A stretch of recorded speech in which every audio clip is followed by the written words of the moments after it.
Hello and welcome to this new video on how to back up MetaMask. So if you are new here, subscribe and press the notification bell icon so you don't miss any upcoming further videos. Now let's get started. So firstly, you need to open the MetaMask interface, and when you are able to access the MetaMask interface, you just have to look on the top right hand side of the screen.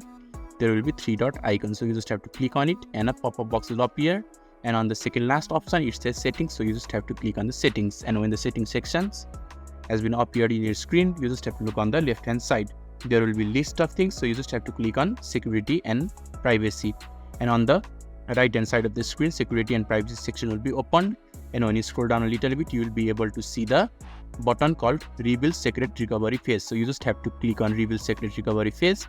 After that, you will be able to recover all the 12 secret recovery phrase, and you just have to note it down and keep it safely.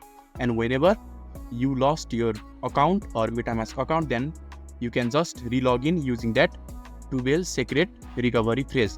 So this is how to back up MetaMask. So if this video is helpful to you, don't forget to leave a like button. Thank you.